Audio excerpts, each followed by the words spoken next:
Friends, welcome back my channel educational R K point. यहाँ पे आप देख रहे हैं, वैसे मैंने प्राचीन भारत का प्राचीन इतिहास मैं बता चुकी हूँ। पुरातत्व क्या होते हैं, आधे इतिहास क्या होते हैं, जो भी लेक्स वगैरह है मैं पहले बता चुकी हूँ। तो आप मेरे इसके प्रीवियस वीडियो में देख सकते हैं। आज ये इसका पार्ट सेकेंड है, यानी कि सिंधु घाटी सभ्यता। इसके बाद अब वैदिक घाटी सभ्यता होगी, उसके बाद प्राचीन भारत पूरी तरीके से खत्म हो जाएगा। उसके बाद हम आएंगे मध्यकालीन भारत में, फिर आधुनिक भारत में हम जाएंगे, इस तरीके से धीरे धीरे। तो चलिए आइए सिंधु घाटी सभ्यता क्या है जाने पूरी अच्छे तरीके से। सिंधु घाटी सभ्यता भारतीय सभ्यता के विकास का प्राचीनतम काल था। मतलब कि यह एक ऐसी सभ्यता थी जो भारत का जो विकास था, जो पहले हुआ था, उसका एक प्राचीन काल था। सिंधु घाटी सभ्यता को ही हड़प्पा संस्कृति सभ्यता भी कहा जाता है। और मैं आपको बता दूं तो किनके निर्देश पर सिंधु घाटी सभ्यता, यानी कि 1921 ईस्वी में किनके निर्देश पर, तो सर जॉन मार्शल के निर्देश पर राय बहादुर दयाराम साहनी ने 1921 में इस सभ्यता पर प्रकाश डाला था। उससे 1921 में इस सभ्यता पर प्रकाश डाला गया था। उससे पहले इस सभ्यता के बारे में कोई भी नहीं जानता था। तो आपको इससे क्या क्वेश्चन बन सकते हैं मैं बता दूं तो सर जॉन मार्शल ने और राय बहादुर दयाराम साहनी ने 1921 में इस पर प्रकाश डाला था। तब से सिंधु सभ्यता जो थी प्रकाश में आई थी। फिर दूसरा आता है सैंधव घाटी सभ्यता का प्राक ऐतिहासिक, प्री हिस्टोरिक एंड कांस कालीन थे, यानी कि इसमें प्री हिस्टोरिक और ब्रोंज कालीन थी। यह भारत की प्रथम नगरीय सभ्यता थी। ऐसे भी क्वेश्चंस पूछे जाते हैं कि कौन सी ऐसी सभ्यता थी जो प्रथम नगरीय, मतलब कि पूरी तरीके से नगर जैसा था, जैसे अब का नगर होता है वैसा। तो यही सिंधु सभ्यता ही थी। इसमें काल का निर्धारण कैसे किया जाता था, तो सिंधु सभ्यता में कार्बन 14 यानी कि C14 डेटिंग के अनुसार इस सभ्यता की तिथि कब से कब तक मानी गई है। तो ये आपकी तिथि बहुत ही ज़्यादा इम्पोर्टेंट है। तो 2350 से 1750 ईस्वी पूर्व मानी गई है। और अन्य विद्वानों द्वारा इसे सैंधव सभ्यता का काल कहा जाता है। और लेकिन देखिए इन लोगों के द्वारा कब तक का काल है। सर मार्टिमर व्हीलर के अनुसार 2500 से 1500 ईस्वी पूर्व का कहा गया है। वूली के अनुसार 2800 ईस्वी पूर्व कहा गया है। सर जॉन मार्शल के अनुसार 3250 से 2750 कहा गया है। डीपी अग्रवाल के अनुसार 2350 से 1750 कहा गया है। और आल्विन के अनुसार 2150 से 1750 ईस्वी कहा गया है। तो आपके लिए ये थोड़े बहुत इंपॉर्टेंट हो सकते हैं। आप चलिए मैं आपको बता दूं कि पूर्व हड़प्पा काल कब तक से कब तक था, तो आपके लिए ये याद करने लायक होता है। तो 3500 से लेकर 2600 तक पूर्व हड़प्पा काल था, जिसमें कोट दीजी, दम्बासात, आमरीनाल और सिसवल था।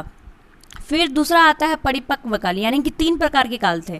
पहला काल था पूर्व हड़प्पा काल, दूसरा काल था परिपक्व हड़प्पा काल और तीसरा काल था हड़प्पा काल।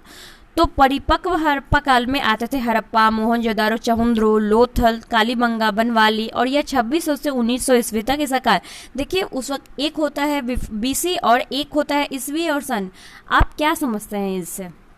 यहाँ पे देख लीजिए। पहले मैं आपको ये वाला बता दूं कि परिपक्व काल में कौन कौन से आते थे। हड़प्पा आते थे, मोहनजोदारो आते थे, चहुंद्रो आते थे और लोथल आते थे, कालीबंगा आते थे और बनवाली आते थे। उत्तर हड़प्पा काल 1900 से लेकर 1300 ईस्वी तक था। इसमें रंगपुर आते थे, रोजदी आते थे जो गुजरात में है फिलहाल।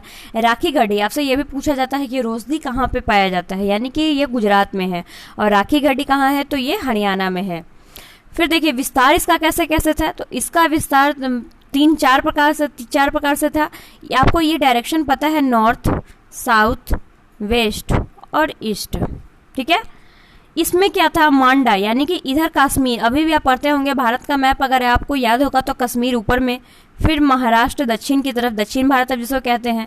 फिर क्या था, इधर पश्चिम पाकिस्तान था, जिसमें सूत का डोगोर, यानी कि सूत का गोंडोर, ये पाकिस्तान में पाया जाता था। फिर उत्तर प्रदेश यहाँ पे, यानी यूपी जो इसे क्या है, भारत के पूरब में है। तो मैं आपको बता दूं तो इसमें क्या पाया जाता था, एक मिनट में आपको पूरी तरीके से इसको दिखा देती हूँ कि इसमें पाया क्या था। आलिमपुर पाया जाता था, ठीक है। यहाँ पे देख लीजिए आप।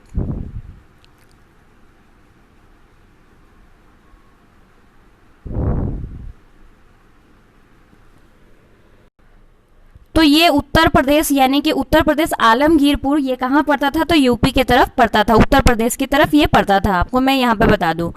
और चलिए अब इसके बारे में विस्तार कैसे कैसे था। सिंधु सभ्यता का विस्तार भारत एवं पाकिस्तान में लगभग 1500 स्थल में पाया गया था। कितने, तो ये आपके लिए उतना इंपॉर्टेंट नहीं है, आपके लिए ये इंपॉर्टेंट रहता है, ये वाला ज़्यादा इंपॉर्टेंट। यह समूचा क्षेत्र किस आकार का था, तो यह एक त्रिभुज के आकार का था। किस आकार का था, तो त्रिभुज के आकार का था।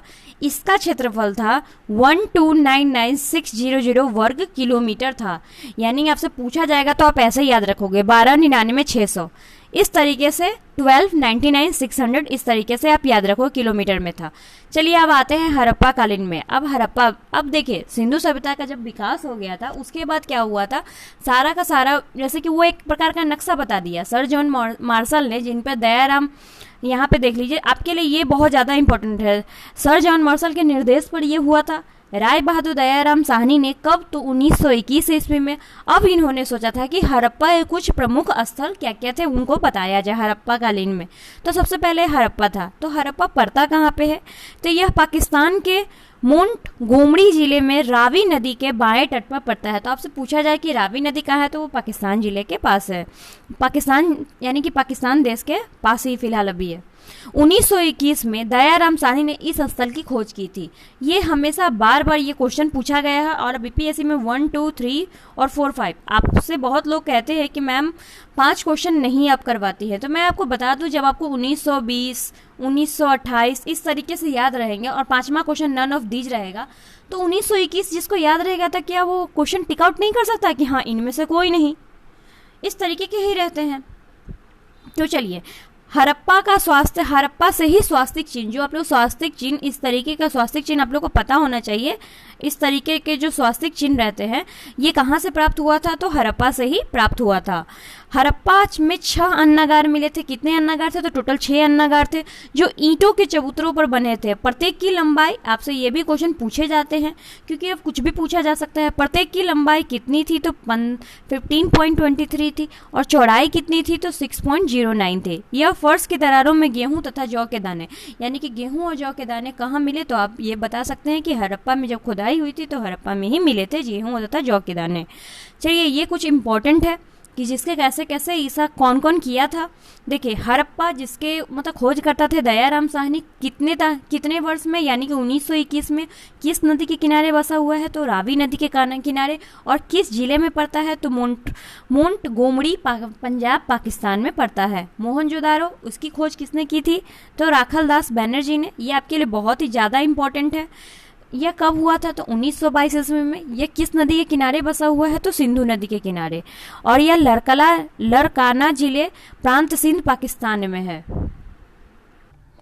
तो चलिए यहाँ पे देखते हैं कि यहाँ पे चहुंद्रों का किसने किया था यहाँ पे खोज, तो गोपाल मजमूदार ने किया था और 1931 में किया था। और ये कहाँ पड़ता है, तो सिंधु नदी के किनारे और पाकिस्तान में है सिंध। फिर कालीबंगा, बीके थापर एवं ब्रिजवासी लाल 1953 ईस्वी में। और ये कहाँ हुआ था, तो घग्गर हनुमानगढ़ जो कि अभी राजस्थान में पड़ता है। फिर कोट दीजिए, यह फजल अहमद ने इसका खोज किया था और यह 1953 में किया था सिंधु नदी के किनारे। और खैरकपुर सिंध पाकिस्तान में भी पाया जाता है। रंगपुर का खोज देखिए इनके नाम से रिलेटेड, जैसे ही आपको आएगा रंगपुर तो रंगनाथ राव हो जाएगा। तो यह 1953 से और 1954 के बीच में खोजा गया था और यह मादर नदी के किनारे पड़ता है और काठियावाड़ गुजरात में है फिलहाल। फिर है लोथल क्या है, रंगनाथ। यहाँ पे देखिए रंगपुर रंगनाथ राव और फिर लोथल और रंगपुर दोनों रंगनाथ राव ने ही किया था। तो यहाँ पे देखिए भोगवा नदी के किनारे है लोथल। ये बार बार ये क्वेश्चन पूछे जाते हैं। फिर अहमदाबाद गुजरात में। फिर यहाँ पे आलमगीरपुर यज्ञदत्त शर्मा 1958 में, हिंडन मेरठ यूपी में। बनवाली RS बिष्ट 1974 और रंगोई नदी के किनारे और हिसार हरियाणा। फिर धौलावीरा तो ये भी RS बिष्ट 1985 से 90 के कच्छ गुजरात में पड़ता है। चलिए अब हड़प्पा में मिले क्या क्या वो देखते हैं। हड़प्पा में 2 कमरे वाले बैरक मिले थे जहाँ जो श्रमिकों के रहने के लिए बने थे। यहाँ पे एक श्रृंगी प्रसु भी था। फिर मोहनजोदारो में मृतकों का टीला किसे कहा जाता है, तो मोहनजोदारो को भी कहा जाता है। यहाँ पे एक ऐसा मोहर मिला था जिससे पुरुष देवता अंकित था, यानी कि स्त्री जैसे कि दुर्गा माँ, सरस्वती माँ जैसे ये सब हुई तो ये देवता अंकित नहीं थी। उनके सिर पर 3 सिंह भी थे जो पद्मासन मुद्रा में बैठे हुए थे। उसके चारों ओर एक हाथी, एक बाघ और एक गेंडा था, यानी कि चारों ओर थे। एक हाथी था, बाघ था और गेंडा था और आसन के नीचे भैंसा था। मतलब उस देवता के नीचे ऊपर में हाथी, फिर बाघ, फिर गेंडा और दो, या नीचे भैंसा, और पांवों के पास 2 हिरन थे। कितने हिरन थे? 2। शिव का प्राचीन नाम क्या है? तो पशुपति और महादेव बताया गया है। और एक बात है, सबसे विशाल स्नान घर कहाँ पे है, चाहे अन्नागढ़, तो ये दोनों मोहनजोदारो में ही है। और यहाँ पे हड़प्पा में ही आपको मैं बता दूं, ये हड़प्पा के बारे में मोहनजोदारो के बारे में बता रही हूँ। तो सबसे विशाल स्नानघर कहाँ मिला था? तो ये मिला था मोहनजोदारो में। ये बहुत ही ज्यादा इंपॉर्टेंट है। और सबसे बड़ा इमारत यानी कि अन्नागार था, तो वो भी मोहनजोदारो में ही था। फिर देखिए, कुबर वाले बैल की साक्ष्य की आकृति कहाँ मिली थी? तो मोहनजोदारो में ही मिली थी। चलिए अब हम आते हैं यहाँ पे कालीबंगा में। कालीबंगा काले रंग की चूड़ियों यहाँ पे मिली हुई थी। कालीबंगा में जूते हुए खेत, यानी कि पहली बार जो जूते जाते, जैसे अभी जोते जाते हैं खेत जहाँ आप देखते होंगे, तो पहला बार इसका साक्ष्य कहाँ मिला था? तो कालीबंगा में ही मिला था। अब कालीबंगा से देखिए, आप लोग लिखिए, कालीबंगा से याद आया, कालीबंगा में 2 अलग अलग फसलें उगाई जाती थी। यहाँ पे जल निकास प्रणाली का अभाव था। यहाँ युगल सावधान, यानी कि युगल, जैसे कि मालिक थे तो उसके साथ कुत्ते को भी, यानी कुछ ना कुछ ऐसा रखा, जैसे मालिक के साथ कुत्ते का भी सबको दफनाया जाता था। उनका एक पालतू कुत्ता भी होता था जिसको दफनाया जाता था। मकानों में एक पल्ले वाला दरवाजा होता था। कालीबंगा में अलंकृत ईंटें एवं अग्निकुंड भी थी। अब चलिए मतलब कालीबंगा से क्या क्या मिला, मोहनजोदारो से आपको क्या क्या मिला है? तो स्नानघर था सबसे बड़ा, फिर अन्नागार था सबसे बड़ा, और वहां पे देखिएगा एक देवता मिले थे जो इन पे 3 पुरुष देवता अंकित थे, जिनके जो है सो क्या थे, ऊपर से 3 सिंह थे। फिर जो बैठे थे उनके चारों ओर क्या था, जानवर अंकित थे, जैसे कि एक तरफ हाथी, एक तरफ बाघ, गेंडा, 2 हिरण, पशुपति, महादेव भी इसको बताया गया है। अब काले रंग में काले रंग की चूड़ियां मिली थी। इसमें युगल सावधान का प्रमाण भी मिला था। कालीबंगा में अलंकृत ईंटें एवं अग्निकुंड भी प्राप्त हुए थे। तो इसी तरीके से अब आते हैं लोथल। इसे लघु हड़प्पा या लघु मोहनजोदारो भी कहा जाता है। यह हड़प्पा कालीन का बंदरगाह नगर था। लोथल में चावल उपजाने का, यानी कि चावल उपजूते हुए खेत के साक्ष्य कहाँ प्राप्त हुए? तो वो कालीबंगा में प्राप्त हुए थे। फिर क्या है, इसमें चावल उपजाने के अवशेष कहाँ प्राप्त हुए थे? तो लोथल में प्राप्त हुए थे। इसमें यहाँ से क्या है, अन्न पीसने एवं चक्की, युगल सावधान साक्ष्य, हाथी के दांत, पैमाना भी प्राप्त है। और लोथल में एक चित्रित मृदभांड मिला था जो पंचतंत्र की कहानी लोमड़ी की याद में दिलाता है। यानी कि आपने देखा होगा कि लोमड़ी पानी पीने के लिए क्या करता है, घड़े का जो पानी रहता है उसमें पूरा का पूरा गिट्टी रखकर वो पानी क्या करता है, ऊपर की ओर लाता है, होता वो ड्रिंक करता है पानी को। अब चलते हैं चहुंद्रों में, वहाँ क्या था। देखिए इसी तरीके से क्या क्या था, आपको पूरा का पूरा प्राचीन भारत जो बिल्कुल कहानी की तरह याद कीजिए। चहुंद्रों में सैंधम संस्कृति के बाहर झुकर और झांगर संस्कृति विकसित हुई थी। यहाँ मनके बनाना, लिपस्टिक, एक ईंट पर बिल्ली पीछा करते हुए थे। चलिए ये सब उतना ज्यादा इंपॉर्टेंट नहीं है। चहुंद्रों में वक्राकार ईंटें और बैलगाड़ी और इक्का गाड़ी के अवशेष प्राप्त हुए थे। तो बैलगाड़ी, इक्का गाड़ी और कांस की बैलगाड़ी तो कहाँ पे प्राप्त हुए थे? तो ये प्राप्त हुए थे आपको यहाँ पे चहुंद्रों में। रंगपुर फिर आते हैं, छठा था। देखिए चहुंद्रों में और कुछ भी मैं एक ओवरव्यू दे दूंगी। रंगपुर में क्या था, यह गुजरात के मादर नदी के तट पर स्थित है और इसमें धान की भूसी एवं साक्ष्य कच्ची ईंटों का दुर्ग मिला था। इसमें ज्यादा कुछ इसमें भी नहीं है। इसमें के धान की भूसी अगर आपसे पूछा जाएगा तो ये रंगपुर में जो रंगनाथ राव ने इसकी खोज की थी। फिर है धौलावीरा। धौलावीरा में क्या था कि हड़प्पा संस्कृति के उत्थान में पतन में साक्ष्य, यह भारत का सबसे बड़ा हड़प्पा कालीन स्थल। आपसे बस इसमें एक ही क्वेश्चन बन सकते हैं कि भारत के सबसे बड़ा हड़प्पा कालीन स्थल कौन था? तो धौलावीरा था।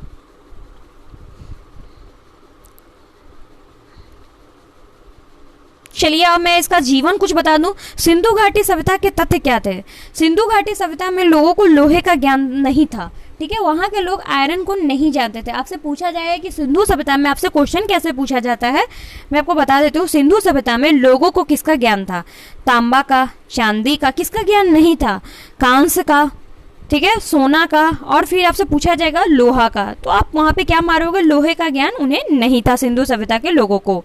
यद्यपि यह अनुमानित है कि यहाँ के लोग सुरकोटदा में, यानी कि सुरकोटदा में घोड़े की हड्डियों का साक्ष्य भी प्राप्त हुआ था। सिंधु के लोग जो थे क्या थे? लिंग मूर्ति पूजक थे, किंतु आर्य वो लोग किसकी पूजा करते थे? तो प्रकृति की पूजा करते थे। मोहनजोदारो में अधिकांश निवासी भूमध्य सागरीय प्रजाति के माने जाते थे। सैंधव सभ्यता के बर्तन का मुख्यतः रंग कौन सा होता था? तो लाल या गुलाबी रंग का होता था। यह दास प्रथा का भी प्रश्न था। फिर देखिए टेराकोटा, अच्छा गाय की मूर्ति, अगर से कुछ पूछा जाएगा कि सिंधु सभ्यता में गाय का साक्ष्य प्राप्त था कि नहीं, तो आप वहां पे बोलोगे कि गाय का साक्ष्य सिंधु सभ्यता में नहीं मिला था। देखिए कुछ ये इंपॉर्टेंट पॉइंट्स है जो आपको याद करना ही पड़ेगा। फिर टेराकोटा में क्या हुआ था, तो आग की पकी हुई मिट्टी को टेराकोटा कहते हैं। टेराकोटा किसे कहते हैं, तो आग की पकी हुई मिट्टी को टेराकोटा कहते हैं। देखिए उनका सामाजिक जीवन कैसा था, मैं आपको बता दूं, सामाजिक जीवन संभवतः मातृसत्तात्मक था। जो मातृ देवी की पूजा, यानी कि वो लोग मातृ देवी उनकी कोई होती थी, उनका पूजा करते थे। वे लोग शांति प्रिय थे और शाकाहारी और मांसाहारी हम ही लोगों की तरह पहले भी हुआ करते थे। पुरुष और महिला दोनों ही आभूषण का प्रयोग करते थे। तो पहले के राजा महाराजा भी आभूषण पहनते थे, जैसे हम लोग ईयरिंग पहनते हैं, वैसे उस वक्त के राजा भी ईयरिंग्स पहनते थे। मनोरंजन के लिए पासे का खेल और पशुओं की लड़ाई, नृत्य साधन आदि प्रचलित है। धार्मिक जीवन उनका कैसा था, तो पक्की मिट्टी का स्त्री मूर्तिकाएं प्रचुर मात्रा में मिली थी और मोहनजोदारो से पशुपति शिव की मुहर की विशेष रूप से प्रसिद्ध थी। धार्मिक जीवन में मातृ देवी की उपासना लोकप्रिय थी। चलिए अब जब आके उतना जानने की आपको जरूरत नहीं। यहाँ देखिए पशुओं में कुबर वाले बैल और फाख्ता की पूजा होती थी।